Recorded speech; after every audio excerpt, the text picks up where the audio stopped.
Hi, I'm Kimberly, and I was given the Baroque period for this video summary. So during this time, text is super important. Music enhances the expression of words and intensifies emotion, but overall text is what's really important.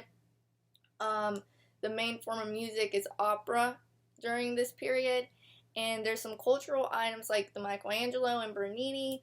The naked bodies show the intelligence because you can see that they know their anatomy. So during this time, there's also really rich people and really poor people. It's an absolute monarchy, and operas talk about the gods and goddesses, which is language common people wouldn't understand because they use a lot of Latin. So a lot of the time is spent in church, and we have these male singers who are castrated to keep their sacred soprano register known as the castratos, which there's a lot of male singers, not only a few, that are going through this at this time. So we have three composers. Handel, he was the one who came up with the oratorio. Messiah was his greatest oratorio ever. An oratorio is usually sponsored by a church, and this one took him about 24 days and was said to be divine inspiration, which came from God. So a key term is the libretto. It has Bible verses that come from the New and Old Testaments. Handel was German. He founded the Royal Academy of Music, and he collapsed in the theater and died. Usually, fun fact, people stand up during Hallelujah because King George II did it, and now more people are doing it.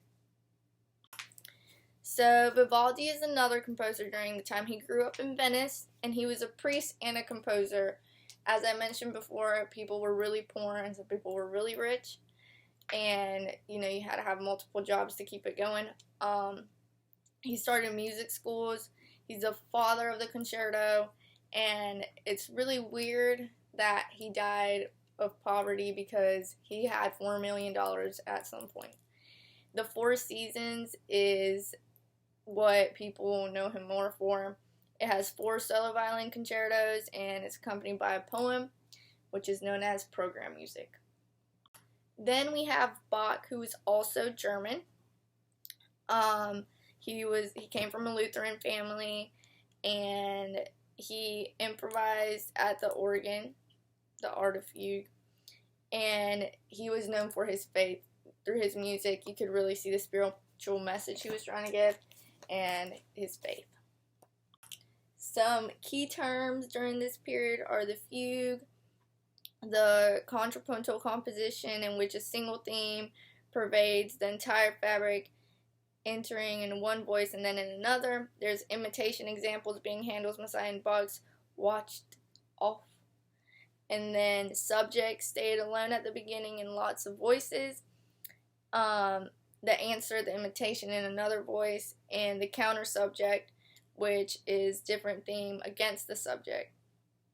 Bach's well-tempered clavier was used as teaching aids for his students. So this encompasses the Baroque period. Thank you.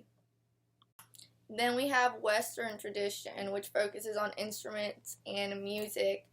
Wealthy patrons invested their resources for a good display, so they would give money for some instruments. There's a lot of improvement in string instruments because of the sound, and Antonio Stradivari was known for building 1,000 instruments, and there's about 650 that still survive today. There were some suites, which are short dances performed by diverse instruments.